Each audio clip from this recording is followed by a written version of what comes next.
एक सहाबी आए, अल्लाह के रसूल मैं तो हलाक हो गया। सुनो, बड़ी हंसी आएगी आपको ये वाकया सुनकर। आए अल्लाह के रसूल मैं तो बर्बाद हो गया। आपने कहा क्या हुआ? कहा मत पूछो। कहा रहने दो। एक तरफ तो कह रहे हो कि मैं बर्बाद हो गया, मैं पूछ रहा हूँ क्या हुआ। कहा क्या हुआ बताओ ना। कहा अल्लाह के रसूल पूछने में भी शर्म आ रही है। कहा इन्नल्लाह ला यस्तही मिनल हक, अल्लाह ताला हक बात से नहीं शर्माता है, बताओ क्या बात है। कहा अल्लाह के रसूल मैं रोजे से था और रोजे की हालत में बीवी से मिल लिया। आपने कहा उफ, फर्ज रोजा था, अच्छा हम बिस्तरी कर ली। आपने कहा एक गुलाम आज़ाद करो। हम बिस्तरी, जो रोज़े की हालत में बीवी से हम बिस्तरी कर ले तो उसकी तो यही सज़ा है। वो रोज़ा तो पूरा करना ही पड़ेगा, उसके अलावा 60 रोज़े और रखना पड़ेंगे।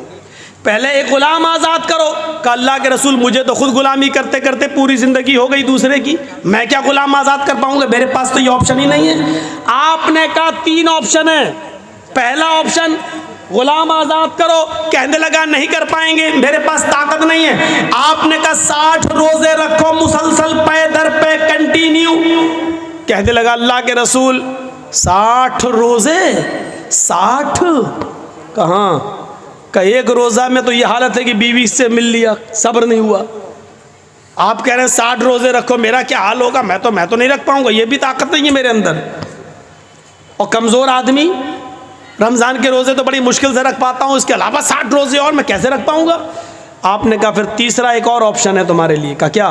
कि 60 मिस्कीनों को खाना खिलाओ। कितने? का 60। का अल्लाह के रसूल शायद आपको मेरे घर का हाल नहीं मालूम। आपने कहा तुमने कभी बताया ही नहीं तो मालूम क्या होगा। कहा अल्लाह के नबी सुबह अगर मुझे खाने को मिल जाए तो शाम को भूखा सोता हूँ, और शाम को मिल जाए तो सुबह भूखा उठता हूँ, फिर सुबह नहीं मिलता। मेरे घर में 2 टाइम का खाना नहीं बनता, मैं 60 मिस्किनों को खाना कहाँ से खिलाऊँ? आपने कहा रुको, अच्छा 3 ऑप्शन तुम्हारे पास, तीनों नहीं है। कहाँ? देखिए फिर भी रास्ता निकाला। कहा क्या? रुको, नमाज का टाइम हुआ, आपने लोगों से कहा अपने भाई की मदद करो, इसको गरीबों में कुछ देना है, मिस्कीन है, खुद गरीब आदमी है। अच्छा अब चंदा हुआ उसके लिए। खजूर ही उस ज़माने में चलता था, कोई 2 खजूर लाया, कोई 5 लाया, कोई 10 लाया, और जोहर से असर तक चंदा होता रहा। पूरा 10 किलो का एक टोकरा भर गया खजूर का, इतना बड़ा टोकरा भर गया। आपने उस टोकरे को उठाकर उसको दिया, ले पकड़, तुम्हारे भाइयों ने तुम्हारी मदद की है, जाओ ये खजूर अपने गांव में ले जाओ, अपने कबीले में सब गरीबों में दे देना, उन्हीं को बांट देना, तुम्हारा कफारा अदा हो जाएगा, तुम्हारी गलती मिट जाएगी, जाओ ये गरीबों में तकसीम कर देना। कहने लगा अल्लाह के रसूल कहाँ इसको बांटूं? कहा अपने गांव में। किस में बांटूं? कहा गरीबों में। कहता अल्लाह की कसम पूरे गांव में मुझसे ज्यादा गरीब कोई है ही नहीं। ये देखिए, अरे अल्लाह के रसूल पूरा गांव आप देख लीजिए, मेरा पूरा कबीला, मेरे पूरे गांव पूरे कबीले में मुझसे ज्यादा गरीब कोई है ही नहीं। ये सुनकर अल्लाह के रसूल की भी हंसी निकल गई। क्या कह रहे हो? पूरे गांव में तुमसे ज्यादा गरीब कोई नहीं? का नहीं, तो जाओ तुम खुद ही ले जाओ, खुद खा लेना, अपनी बीवियों बच्चों को खिला देना, तुम्हारा कफारा अदा हो जाएगा। ये आसानी, जुर्म भी किया, ऑप्शन भी नहीं है तीनों में से कोई एक, चंदा भी हुआ उसके लिए, और अल्लाह के रसूल ने कहा जाओ गरीबों में बांट देना, तो कहता मुझसे ज़्यादा गरीब कोई है ही नहीं। तो आपने कहा तुम ही खा लेना, जाओ और अपनी बीवी बच्चों को खिला दो, कफारा अदा हो जाएगा। ये लीजिए, ये आसानी है, आसानी, इससे ज़्यादा सहूलत और कहाँ मिलेगी? इसलिए इंसानियत सीखो, इंसानियत का सबसे बड़ा आलम बरदार कोई मजहब है तो इस्लाम है। मेरे भाइयों, कौन नहीं जानता खौला बिनते सालबा कौन सी औरत थी? खौला बिनते सालबा वो बूढ़ी औरत थी कि जिनकी आखिरी उम्र में बुढ़ापे में उनके शौहरा से अपने सामित ने उनसे जिहार कर लिया था। आप नहीं समझ पाएंगे जिहार किसको कहते हैं, मैं आपको थोड़ी सी स्पीड कम करके बताता हूँ। उनके पति ने, औस इब्न सामित ने अपनी पत्नी खौला बिनते सालबा से कह दिया था, अंते अलैया का ज़हर उम्मी, आज के बाद तू मुझ पर मेरी माँ की तरह हराम हो गई। यानी जैसे मेरी माँ मुझ पर हराम है, आज के बाद तू भी मुझ पर हराम है, मैं तुझे हाथ नहीं लगाऊंगा। कोई पत्नी से अगर ये जुमला कह दे तो उसके लिए आज तो सज़ा है, लेकिन जब औस इब्न सामित ने कहा था उस वक्त सज़ा मुतय्यन नहीं हुई थी। उस वक्त उसूल ये था कि अगर किसी ने अपनी बीवी को अपनी माँ की तरह कह दिया तो माँ ही की तरह उसको मानना पड़ता था।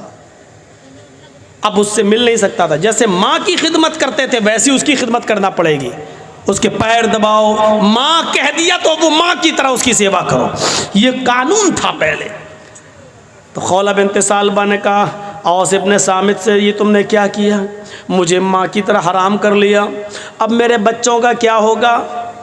रोने लगी, लेकिन बंदूक से गोली जब निकल जाए तो पछताने से क्या फ़ायदा।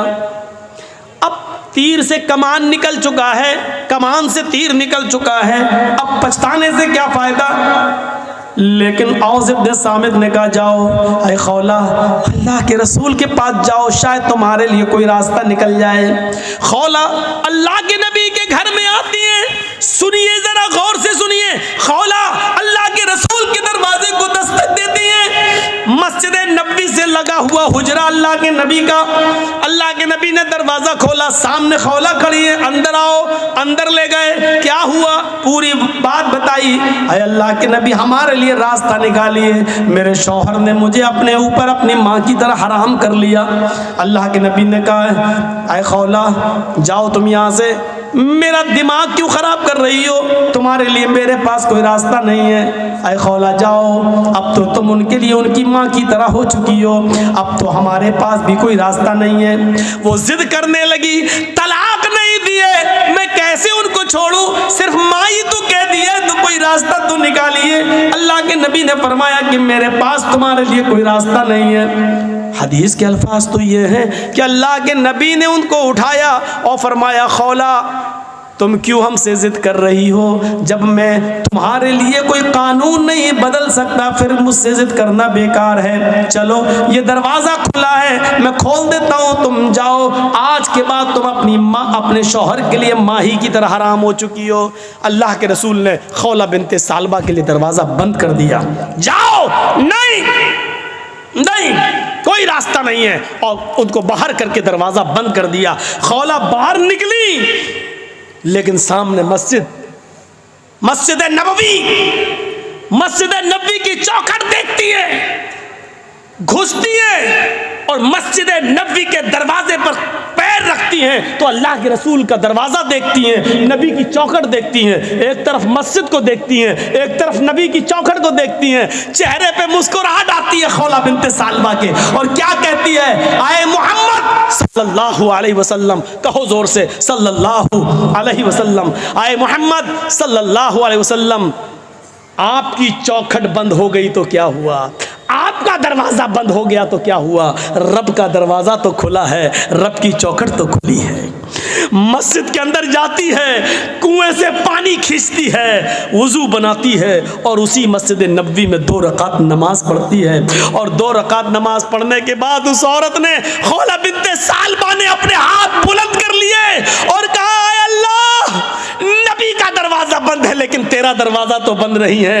इलाल आलमीन मेरे शौहर ने मुझसे ज़िहार कर लिया है, अपनी माँ की तरह हराम कर लिया है। बच्चों को प्यार तो मैं दे सकती हूँ लेकिन खिलाने पिलाने की जिम्मेदारी तो मेरे शौहर की है। आए अल्लाह मेरे लिए और मेरे हस्बैंड के दरमियान कोई रास्ता निकाल, मेरे और मेरे पति के दरमियान कोई रास्ता निकाल। तेरे नबी की चौखट बंद, तेरे नबी का दरवाज़ा बंद, तेरे नबी ने रास्ते बंद कर दिए, तेरा दरवाज़ा खुला है, मैं तेरी चौखट पर सर रखती हूँ, पेशानी रखती हूँ, माथा रखती हूँ। आए अल्लाह मेरी फरियाद सुन ले। आसमान से अल्लाह ने जिब्राइल को भेजा, कुरान गवाह है, कद समी अल्लाहु कौलल्लती तुजादिलुका फी ज़ौजिहा व तश्तकी इलल्लाह। अल्लाह ने उस औरत की फरियाद सुन ली जो आपसे बहस कर रही थी, जो आपसे तकरार कर रही थी अपने शौहर के बारे में, और मस्जिद के कोने में बैठकर वो तश्तकी इलल्लाह, अल्लाह से गिड़गिड़ा रही है, अल्लाह से रो रही है। आए बुजुर्गों की चौखटों को छूने वालों, आए मज़ारों की मिट्टियों को चाटने वालों, ये मोहम्मदुर रसूलुल्लाह का दरवाज़ा जब बंद होता है तब रब का दरवाज़ा खुलता है। ये रब का दरवाज़ा है। अल्लाह के रसूल का दरवाज़ा जिंदगी में बंद था तो उस औरत ने क्या कहा, आए अल्लाह, मोहम्मद की चौखट बंद हो गई तो क्या हुआ, तेरी चौखट तो खुली है, तेरा दरवाज़ा तो खुला है। जब सारे दरवाजे बंद हो जाते हैं तब अल्लाह का दरवाज़ा खुलता है। मेरे प्यारे साथियों, वो औरत आई, अल्लाह ने उसकी दुआ सुनी और मोहम्मद रसूलुल्लाह के पास पैगाम भेजा। जिब्राईल आए, कहा जाओ उस औरत को बुलाओ जो मस्जिद में अल्लाह से फरियाद कर रही है। अल्लाह ने उसकी दुआ सुन ली है और कानून बदल दिया है। आज के बाद अगर कोई शख्स अपनी बीवी को अपनी माँ की तरह हराम कहेगा तो उसके लिए सज़ा मुतय्यन कर दी, लेकिन रास्ता निकाल दिया। वो एक ग़ुलाम आज़ाद करेगा, एक ग़ुलाम आज़ाद करे और फिर बीवी बना ले। जिसको माँ कह दिया, चल, बहुत से लोग कह देते ना, चल भाग, आज के बाद तू मेरी अम्मा, चल नहीं जाएंगे। जो बोल देते हैं ना, ये मामूली जुमला नहीं है, बहुत ख़तरनाक जुमला है। अल्लाह के रसूल के लिए अल्लाह ने रास्ता बनाया। उस औरत के लिए क्या कहा? एक ग़ुलाम आज़ाद करे और बीवी बना ले। और ग़ुलाम आज़ाद करने की ताकत ना हो तो 60 रोज़े रखें मुसलसल, पे दर पे, कंटिन्यू, बीच में एक भी छूटना नहीं चाहिए।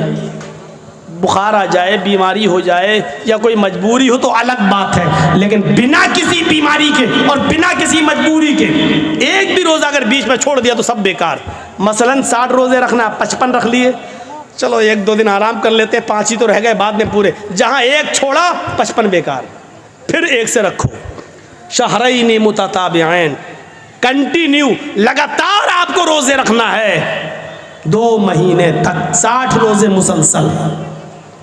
शहरैन मुतताबिऐन, 60 नहीं 59 भी हो सकते हैं। अगर 2 महीने 29 के चांद हो जाएं तो 58 भी हो सकते हैं। एक चांद 29 का हो जाए, एक चांद 30 का हो जाए तो 59 भी हो सकते हैं। दोनों चांद 30 के हो जाएं तो 60 भी हो सकते हैं। तो शहरैन मुतताबिऐन, 2 महीने कंटिन्यू मुसलसल रोजे रखेगा वो। और ये भी ताकत ना हो तो तीसरा रास्ता, 60 मिस्कीनों को खाना खिलाओ। चाहो तो एक ही दिन बुलाकर 60 को खिला दो। आज 60 को खिला दोगे तो आज ही वो तुम्हारी बीवी बन जाएगी। एक एक करके 60 दिन खिलाओगे तो 60, जब तक 60 पूरे खा नहीं लेंगे तब तक वो तुम्हारी बीवी नहीं बनेगी। ये तुम्हारी सहूलत के ऊपर है। चाहो तो एक एक करके 60 दिन खिलाओ, या 60 फकीरों को एक दिन बुला के खाना खिलाओ, या 10-10 करके 6 दिन खिला लो। ये आपकी सहूलत के ऊपर। जब तक 60 मिस्कीन पूरे खाना खा नहीं लेंगे आप अपनी बीवी से बीवी की तरह मिल नहीं सकते हैं। वो तुम्हारी बीवी बन जाएगी। ये सजा मुतय्यन कर दी, लेकिन रास्ता निकाल दिया। पहले तो रास्ता नहीं था। तो खौला बिनते सालबा के दरवाज़े की दुआ को अल्लाह ने सुन लिया। ये आखिरी वक्त में खौला बिनते सालबा की कमर झुक गई। कमर लाठी लेके चल रही थी और एक दिन हजरत उमर घोड़े पर बैठकर जा रहे थे। खौला बिनते सालबा एक पुल पर लाठी टेक कर खड़ी थी और वहीं से इशारा कर रही थी, उमर रुक। उमर रुक गए, इधर आओ। हजरत उमर खौला बिनते सालबा की आवाज़ सुनकर घोड़े से उतर गए और चले गए। नीचे झुक और कुछ बात कहने लगी उनके कान में। उमर फारूक के साथ जो लोग थे उनको बड़ा गुस्सा आया।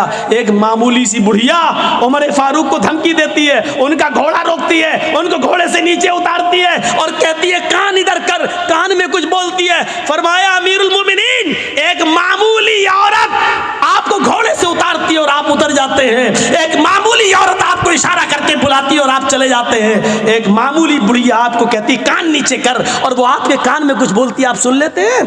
क्या बात है, इतना कैसे? फरमाया हजरत उमर ने, अरे मेरे साथियों, ये मामूली औरत नहीं है। खौला बिनते सालबा मामूली नहीं है। जब मोहम्मद के दरवाजे बंद हो चुके थे तब इसके दरवाजे को अल्लाह ने खोला था। मेरी क्या मजाल जो इसकी नहीं सुनूं। 7 आसमान के ऊपर अर्श पर बैठा हुआ वो अल्लाह जब इस औरत की फरियाद सुनने के लिए तैयार है तो उमर के अंदर ये मजाल नहीं कि वो घोड़ा छोड़ कर आए और इसकी बात न सुने। मेरे अंदर इतनी हिम्मत नहीं है। मेरे प्यारे साथियों, ये थे हुक्मरान जो एक मामूली बूढ़ी औरत की बात को सुनने के लिए चले जाते थे। और दलील क्या देते थे? इस औरत की बात को जब अल्लाह ने 7वें आसमान के ऊपर सुना तो उमर की मजाल क्या है जो ज़मीन पर रहकर इसकी बात को ना सुने। नहीं, मेरे अंदर इतनी जुर्रत नहीं है, मेरे अंदर इतनी बहादुरी नहीं है, मेरे अंदर इतनी। तो इस्लाम सहूलत का नाम है, इस्लाम आसानी का नाम है। आप दूसरों के लिए आसानी पैदा करिए, लड़की वालों के लिए मजबूरियाँ पैदा मत कीजिए। अल्लाह के नबी के ज़माने का निकाह देखिए आप। उफ़, आप तसव्वुर करेंगे ऐसा निकाह। एक औरत आई और अल्लाह के नबी के पास आकर बैठ गई। उसके ना बाप थे, ना भाई था, कोई नहीं था, चचाचा कोई नहीं था। अब वो चाहती थी कि मैं अल्लाह के रसूल की बीवी बन जाऊं, मेरा निकाह अल्लाह के रसूल के साथ हो जाए। वो आई, अल्लाह के रसूल चंद सहाबा के साथ बैठे हुए थे। तसव्वुर कीजिए आप, देखिए इधर, अल्लाह के नबी के पास आई और बैठ गई। अल्लाह के नबी ने कहा क्यों, तुम कैसे आई हो? तो कहती है इन्नी अहब्बु लक, अय अल्लाह के रसूल मैं अपने आप को आपको हिबा कर रही हूँ, यानी मैं आपके साथ निकाह करना चाहती हूँ। अल्लाह के नबी खामोश रहे। उसने दोबारा कहा, आप फिर खामोश रहे। उसने तीसरी बार कहा, अल्लाह के रसूल मैं आपसे शादी के लिए आई हूँ, निकाह करना चाहती हूँ। तो सहाबी बैठे हुए थे बगल में, कहते हैं अल्लाह के रसूल ये औरत 3 बार कह चुकी मैं आपसे निकाह करना चाहती हूँ, आप कुछ बोल ही नहीं रहे। अरे करना हो तो करिए, नहीं करना हो तो जवाब दे दीजिए।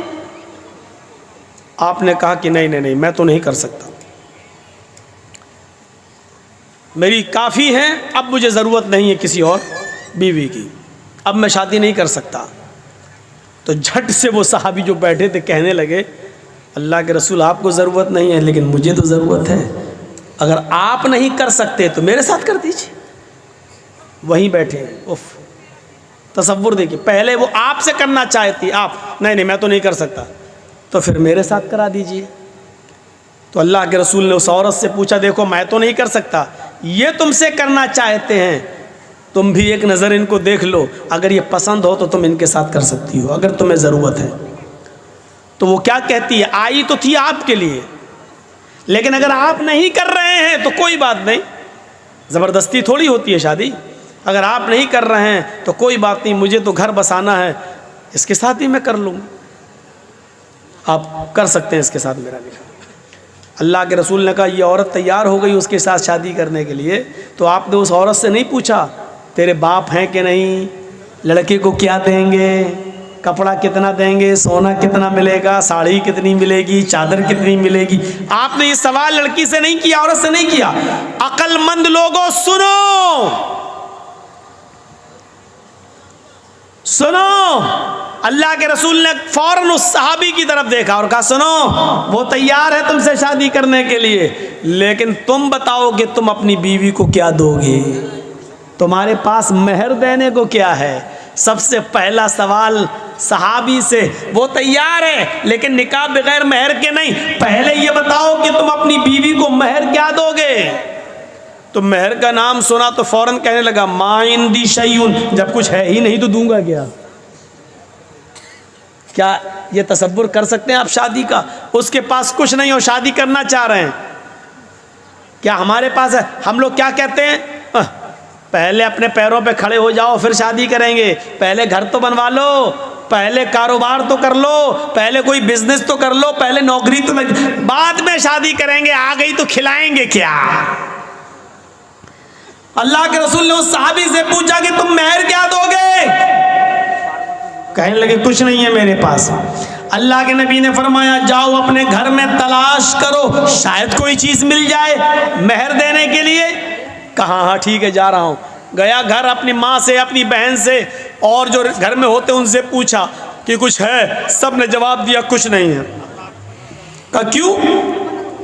का शादी करना चाहता हूँ, मेहर देने के लिए कुछ नहीं है, घर में बहुत कुछ ढूंढा, कहता कुछ नहीं मिला। आया, कहा अल्लाह के नबी सल्लल्लाहु अलैहि वसल्लम घर में मैंने बहुत कुछ ढूंढा, कुछ मिला ही नहीं, है ही नहीं, मैं क्या दूंगा, है ही नहीं मेरे पास मेहर देने को। अल्लाह के नबी सल्लल्लाहु अलैहि वसल्लम ने फिर उसको दोबारा भेजा। हदीस के अल्फाज देखिए, आपने कहा इल्तमिस खातमम मिनल हदीद, लोहे की अंगूठी ही मिल जाए तो वही ले आओ, सोने की नहीं, चांदी की नहीं, लोहे की अंगूठी। आज 2 रुपए में हमारे मेले में मिल जाएगी, लोहे की अंगूठी मिल जाए तो वही ले आओ, जाओ। वो सहाबी फिर दोबारा अपने घर गए, बहनों से पूछा, भाइयों से पूछा, माँ से पूछा, सबने जवाब दिया है ही नहीं, लोहे की अंगूठी भी नहीं मिली। यानी 5 रुपए, इस ज़माने में 5 रुपए, उस ज़माने में तो कुछ और, उतना भी नहीं था उनके पास कि वो लोहे की अंगूठी खरीद सकें। आते हैं और कहते हैं माँ वजदतु खातमम मिनल हदीद, आए अल्लाह के रसूल मुझे लोहे की अंगूठी भी नहीं मिली और इतना है नहीं मेरे पास कि लोहे की अंगूठी खरीद सकूं, नहीं है। मायूस हो गए। अल्लाह के नबी ने कहा ताज्जुब है, तुम्हारे घर में कुछ नहीं हो, चले निकाह करने, लोहे की अंगूठी भी नहीं है, फिर मेहर क्या दोगे? कहता एक चीज है, याद आया। अब देखिए याद भी आई तो क्या चीज याद आई, आपको भी हंसी आएगी। कहा क्या है? बोलो बोलो जल्दी बोलो क्या है? कहता इंदी इजारुन, एक लुंगी है मेरे पास, तहबंद लुंगी। अल्लाह के नबी ने कहा अच्छा जाओ जाओ जाओ उसी को ले आओ। तो कहा अल्लाह के रसूल क्यों? अरे वही तुम अपनी होने वाली बीवी को मेहर में दे दो लुंगी। कहा अल्लाह के रसूल इसको दे दूंगा तो बांधूंगा क्या मैं? वही तो पहन के सोता हूं मैं, वही तो घर में रहता हूं तो वही तो पहनता हूं मैं। तो अल्लाह के रसूल ने कहा वो पुरानी लुंगी है कि हाँ। तो कहा वो भी तू नहीं दे सकता है? कहा वही एक तो है जो पहन के सोता हूं मैं, और कुछ नहीं है मेरे पास। तो कहा वो भी नहीं दे सकता? कहा आधी दे दूंगा, उसको फाड़ देता हूं, आधी दे देता हूं। तो अल्लाह के रसूल ने कहा फिर आधी उसके किस काम की है? जब तू लुंगी को आधा कर देगा, दो टुकड़ों में बांट देगा और आधा उसको देगा तो आधे उसकी कोई काम की नहीं रहेगी, और फिर आधी तेरे पास रहेगी वो भी किसी काम की नहीं रहेगी, फिर तू बांध भी नहीं पाएगा। अरे देना तो पूरी दे। उसने कहा अल्लाह के रसूल आधी मेरे पहनने के काम नहीं आएगी लेकिन बिछा के बैठने के काम तो आ जाएगी। नहीं नहीं पूरी तो नहीं दूंगा, चाहे निकाह हो या ना हो, मेरा पूरी नहीं दे सकता। ओफो, इतना भी नहीं। और निकाह तसव्वुर कीजिए आप, हमारे ज़माने में हो सकता है कुछ ना हो निकाह? बनते हैं हम अपने आप को अहले हदीस, बनते हम अपने आप को मुसलमान, बनते हम अपने आप को मोहम्मद रसूलुल्लाह के मानने वाले। और मोहम्मद रसूलुल्लाह की ये शादी जो आप करवा रहे हैं एक साहबी के साथ, तसव्वुर कीजिए हमारे समाज में नहीं है।